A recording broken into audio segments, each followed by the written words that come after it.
तो hello guys, welcome back. तो आज की वीडियो में हम सोलो लेवलिंग के चैप्टर नंबर 188 या भाई ऐप लो के चैप्टर नंबर 9 को समझ लो। तो भाई बिना किसी देरी के शुरू करने से पहले भाई चैनल को सब्सक्राइब, वीडियो को लाइक और भाई कमेंट करना तो भूलना मत। तो शुरू करते हैं। तो भाई चैप्टर की स्टार्टिंग में एक वॉइस आती है कि एक गेट ओपन होता है जिससे मॉन्स्टर्स आते हैं और उस गेट को क्लियर करने के लिए उसके अंदर जाकर आपको बॉस मॉन्स्टर को हराना होगा और हराने के 1 घंटे बाद ही आपको वापस बाहर आना होगा। लेकिन मैं ऐसा नहीं कर सका और मैं हमेशा के लिए उस गेट में फंस कर रह गया और उस समय मुझे इस मुसीबत से निपटने का और कोई रास्ता नहीं था। और जिन मॉन्स्टर्स ने मुझे इस गेट में फंसाने की कोशिश की और उन्होंने कहा कि वे मुझे कुछ शक्तियां देंगे, लेकिन इसके बदले मुझे मोनार्स को रोकना होगा।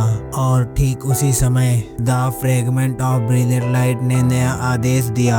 तो भाई ये सब सुनकर तो आपको पता लग ही गया होगा कि ये भाई कौन कह रहा है। ये कह रहा है हमारे जिनों के पापा। और भाई रूलर्स ने जिनों के पापा को क्या ऑर्डर दिया तो वो तो आपको पता ही है। रूलर्स ने भाई हमारे जिनों को प्रोटेक्ट करने के लिए जिनों के फादर को कहा होता है। और हम भाई यहाँ पर जिनों के अपार्टमेंट का सीन देखते हैं। और भाई ये जो सीन है ये भाई पास्ट का ही सीन है और भाई ये सब सीन आपने देख ही रखा होगा। तो भाई यहाँ पर जो जिनू रहता है वो भाई जब उठ के आता है तो भाई कुछ ज्यादा ही हैरान होता है। और भाई हैरान इसलिए होता है क्योंकि भाई उसके पापा जो है वो भाई इस समय उसके सामने मतलब जिंदा है। उसके बाद भाई हमारा जिनू रोने लगता है अपने पापा को देखकर। उसके बाद में भाई बुरा सपना का एक बहाना बताता है अपने परिवार को। तो भाई उस समय आपने देखा होगा कि भाई जिनू के फादर स्माइल कर रहे होते हैं, लेकिन भाई बाद में जिनू के फादर के स्माइल गायब हो जाती है। वो भाई रोने ही लगते हैं लिटरली। और भाई वो रोते हुए अखबारों के बीच में अपना चेहरा छुपा लेते हैं। तो उसके बाद भाई प्रेजेंट का सीन देखते हैं। तो मेरे बेटे ने क्या फैसला लिया है। तो शैडो मोनार्क का ये फैसला है कि उनके लिए इस दुनिया में बिताया गया हर एक पल, हर एक मिनट बहुत ज्यादा अनमोल है उनके लिए। तो भाई यहाँ पर प्रेजेंट में हमारे जिनू के पापा और रूलर के सर्वेंट की भाई मीटिंग हो रही होती है, मतलब आपस में बातचीत हो रही होती है। और भाई जिनू के पापा को यहाँ पर पूरी बात मतलब पूरा जो भी भाई पास्ट में हुआ तो वो सब याद है। रूलर्स मोनार्क्स क्या है सब कुछ। तो उसके बाद में भाई जो रूलर का सर्वेंट रहता है वो कहता है कि शैडो मोनार्क, मेरा मतलब कि आप उनसे ये बात छुपाए रखने वाले हैं। मैं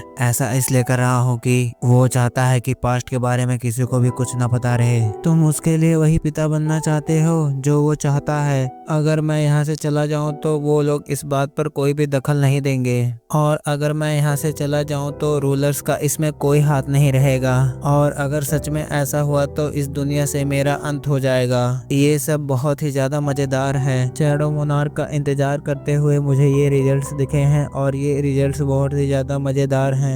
रूलर शैडो मोनार्क और मिस्टर संग इल्हान का बहुत ज्यादा आभारी है। तो क्या ऐसी कोई चीज है जो मैं आपके लिए कर सकता हूँ? तो क्या तुम मेरी पिछली यादें मिटा सकते हो? बिल्कुल, मैं ऐसा कर सकता हूँ, लेकिन आप ऐसा क्यों चाहते हैं? मेरे लिए यह दिखावा करना कि मुझे कुछ भी नहीं याद है ये मेरे लिए बहुत मुश्किल है और मेरा बेटा जल्द ही इस बात को पकड़ लेगा। और मैं अपने बेटे के लिए एक नॉर्मल पिता बनना चाहता हूँ जो अपने बेटे की फिक्र करे, क्योंकि वो मेरे लिए कोई शैडो मोनार्क नहीं है, वो मेरा एक अनमोल बेटा है। ठीक है, मैं समझ गया। तो भाई रूलर का सर्वेंट इतना कहता है। उसके बाद में एक भाई मैजिक करता है और भाई मैजिक करने के बाद कहता है कि इस कैफे से बाहर जाने के बाद आपकी पूरी तरह से सभी यादें मिट जाएंगी। और उसके बाद भाई जो हमारा रूलर का सर्वेंट रहता है वो भाई बाहर जाते हुए कहता है कि आपको भले इस बात का पता ना हो, लेकिन मैं आशा करता हूँ कि इसके आगे जो आपका जीवन है वो बहुत ज्यादा ही खुशहाल में बीतेगा। तो भाई उसके बाद सीन शिफ्ट होता है। तो यहाँ पर भाई कुछ लौंडों को देखते हैं, कुछ लड़कियों को देखते हैं जो भाई पार्टी सार्टी कर रहे होते हैं यहाँ पर। और भाई यहीं पर हमारा बैठा होता है जियो, जो भाई घबरा कर सोच रहा होता है कि अरे यार, मेरी तो घबराहट के मारा भूख ही मर गई। इससे पहले मैंने कभी भी वेलकम पार्टी नए स्टूडेंट्स के साथ नहीं किया है। और उसके बाद में भाई जो हमारा जियो रहता है वो भाई अपने मन में ही कह रहा होता है कि लेकिन मुझे ऐसा क्यों लग रहा है कि एक रिच फैमिली का दूसरा पुत्र होने के बाद भी एक ऐसी जिंदगी जी चुका हूँ जिसमें सब कुछ है, लेकिन मुझे ऐसा क्यों लग रहा है कि मैं इस जगह पर पहले भी आया हूँ। तभी भाई इसका जो दोस्त रहता है वो भाई आकर कहता है कि अरे जिनो यार, थोड़ा रिलैक्स तो कर ले। तेरे चेहरे का ऐसा रिएक्शन देख के लोग कहेंगे कि मैंने तुझे अरेस्ट कर लिया है। नहीं नहीं, ऐसी कोई बात नहीं है और मैं ये बात तुझे पहले ही कहने वाला था। तू बिना फिक्र के मुझसे बात कर सकता है, तू मुझे एक दोस्त की तरह ट्रीट कर सकता है, लेकिन फिर भी अन्य सीनियर्स के सामने तुझे थोड़ी सावधानी बरतनी होगी। और हमारे डिपार्टमेंट में एक सुंदर लेकिन डरावना सा सीनियर है। क्या तुम उस सीनियर को जानते हो? वो बाकी जूनियर्स को डराने और धमकाने वाला जैसा काम नहीं करता, लेकिन वो बहुत ही ज्यादा करिश्माई आदमी है। उसके सामने आप खड़े होने से ही डर जाओगे। और वह इस बंदे की बात सुनकर जो हमारा जिनो रहता है वो भाई सोच रहा होता है कि मुझे लगता है कि वो आदमी भी मेरे फादर की तरह है। या तुम्हें पता है कि फेमस रनर ट्रैक और फील्ड क्लब का चाह्यूंग को? तो क्या तुम्हारा मतलब चाहेन है? हाँ, उसी के बारे में। लेकिन तुम उसके बारे में कुछ जानते होगे? वो उस सीनियर की गर्लफ्रेंड है जिसके बारे में हम बात कर रहे थे। अरे बाप रे, ये तो यहाँ पर भी आ गया।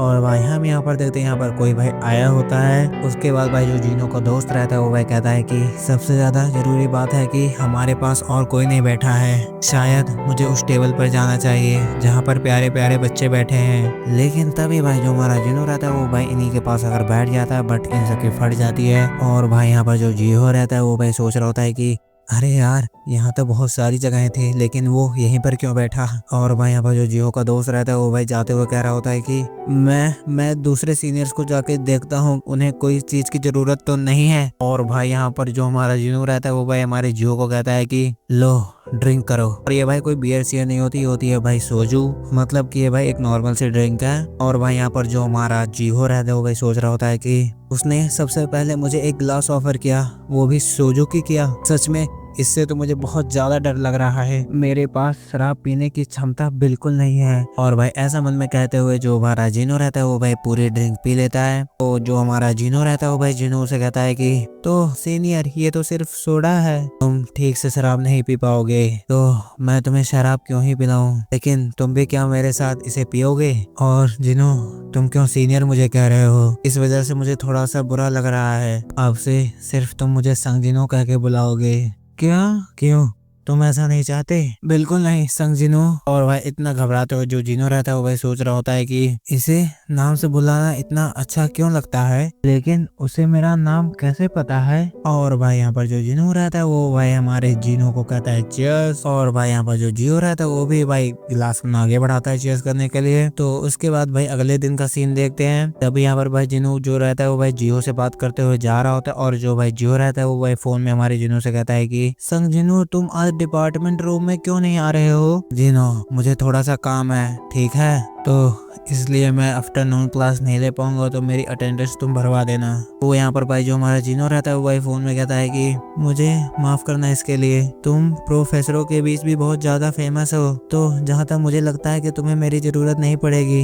लेकिन वैसे तुम हो कहाँ पर? मैं हमारी यूनिवर्सिटी के हॉस्पिटल में जॉब ट्रेनिंग के लिए जा रहा हूँ। तो भाई जो जिनो रहता है वो भाई फोन में कहता है कि क्या? वैसे तो अस्पताल का हमारी पढ़ाई लिखाई से कोई लेना देना नहीं है ना? क्या सच में? और यहाँ पर भाई जिनो बात करते हुए जा ही रहा होता है जियो से फोन पर, लेकिन भाई सामने से एक लड़की आ रही होती है। और ये जो लड़की रहती है भाई सोच रही होती है कि क्या अच्छी बात है कि मैंने सियोल के यूनिवर्सिटी में एंट्रेंस एग्जाम पास कर लिया है, लेकिन क्या मेरी बुशान की बोली बहुत ज्यादा अच्छी है? ऐसे सियोल की बोली बोलना बहुत मुश्किल है। नर्सिंग के छात्र इतने ज्यादा अंग्रेजी शब्दों का प्रयोग क्यों करते हैं? और ये भाई अपने सवालों का जवाब भाई ढूंढ रहे होते हैं। तभी भाई हमारा जो जिनो रहता है इसके बगल से निकलता है। और तभी ये भाई जो लड़की रहती है हमारे जिनो को रोकती है और कहती है कि एक्सक्यूज मी, क्या हम इससे पहले कभी मिल चुके हैं? और भाई जो जिनो रहता है वो भाई सीधे शब्दों में कहता है नहीं। और इतना कहने के बाद जिनो भाई जाने लगता है। और भाई ये होती है हमारी जूही। के बाद भाई ये कुछ देर तक हमारे जिनो को देखती है। उसके बाद में भाई सोचने लगती है कि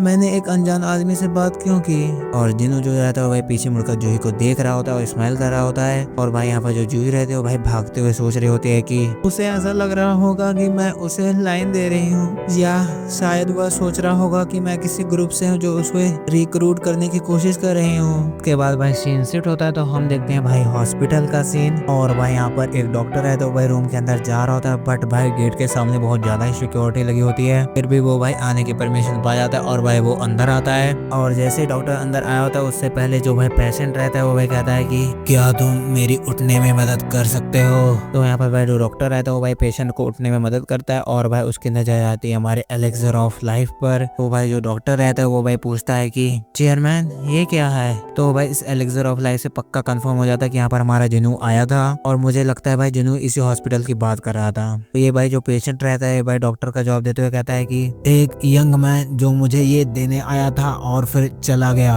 यह बात बहुत ही ज्यादा हैरान करने वाली है कि इतनी ज्यादा टाइट सिक्योरिटी होने के बाद भी वो इस बोतल को रख जाने में कामयाब हुआ। लेकिन उस युवक ने जो मुझे बताया उस पर विश्वास करना और भी ज्यादा कठिन है। उसने कहा कि बीते हुए समय में मैंने उसके साथ कई सारे मॉन्स्टर से लड़ाइयाँ लड़ी हैं और अब उस समय के लिए धन्यवाद के रूप में ये बोतल लाया है। फिर वह अचानक गायब हो गया, जैसे कोई चमत्कार। ऐसा लग रहा था कि वह आया ही नहीं है। उस लड़के के कहने के अनुसार अगर जो उस बोतल के अंदर है उसे मैं पी लूं तो मेरे अंदर जो भी शरीर की बीमारियां हैं वो खत्म हो जाएंगी और मैं बिल्कुल से ठीक हो जाऊंगा। चेयरमैन, आपको उसकी बातों पर बिलीव नहीं है ना? मैं इस बीमारी से तंग आ चुका हूँ। तो क्या हुआ कि जो उसने कहा वह सच नहीं है? मैं तुमसे एक सवाल सिर्फ पूछूंगा, अगर मैं इसे नहीं पीता हूँ तो मैं कितनी देर और जिंदा रह सकता हूँ? और अगर मैं इसे पी लेता हूँ और मेरे साथ कुछ हो जाए तो मेरी मौत पर टॉम स्ट्रॉन्ग करा देना कि चेयरमैन गन ही अपनी बीमारी से आखिरी दम तक लड़ते रहे और उन्हें यहीं पर दफनाया गया है। इतना कहने के बाद जो हमारे गोगन ही रहते हैं वो भाई पीने के लिए तैयार हो जाते हैं। उसके बाद भाई हमारे चेयरमैन गो पी लेते हैं और भाई इसको फेंक देते हैं, बोतल को मतलब रख देते हैं। उसके बाद भाई जो हमारे चेयरमैन गो रहते हैं वो भाई डॉक्टर से कहते हैं कि अब मुझे थोड़ा आराम चाहिए। हाँ चेयरमैन, आप आराम करें, आपको जब भी किसी चीज की जरूरत हो तो आप मुझे कॉल कर सकते हैं। उसके बाद भाई जो डॉक्टर रहता है वो भाई यहाँ से चला जाता है और भाई यहाँ पर जो चेयरमैन गो रहते हैं वो भाई अपनी आंखें बंद करके रेस्ट करने लगते हैं। लेकिन भाई फिर अपनी आंखें खोलते हैं, फिर बंद करते हैं और हम यहाँ पर देखते हैं जो भाई बाहर का मौसम होता है वो भाई कतई खतरनाक होता है, मतलब कि भाई बहुत अच्छा मौसम होता है। और यहाँ पर भाई जो सुबह की रोशनी रहती है वो भाई हॉस्पिटल की बिल्डिंग के ऊपर पड़ती है और धीरे धीरे रोशनी भाई हमारे मिस्टर गो के कमरे में जाती और भाई यहाँ पर जो मिस्टर गो रहते हैं उनके भाई हाथ थोड़े बहुत काम करने लगते हैं। और यहाँ पर भाई जो हमारे मिस्टर गो रहते हैं वो भाई धीरे धीरे अपनी आंखें खोलते हैं। उसके बाद वो भाई खिड़की की साइड मतलब रोशनी को देख रहे होते हैं और ऐसे करते हुए भाई उनके पूरे रूम में उजाला हो जाता है। ऐसा लग रहा है कि सूरज की रोशनी बहुत ज्यादा ही गर्म है, सर्दी का मौसम नजदीक आ रहा है। और यही के साथ ये चैप्टर होता है खत्म। और भाई ये रही मिस्टर गो की कहानी। अब जहाँ तक लगते हैं मुझे भाई मिस्टर गो से हो जाएंगे, तो भाई जाते जाते चैनल को सब्सक्राइब, वीडियो को लाइक और कमेंट करना मत भूलना। तो बाय बाय।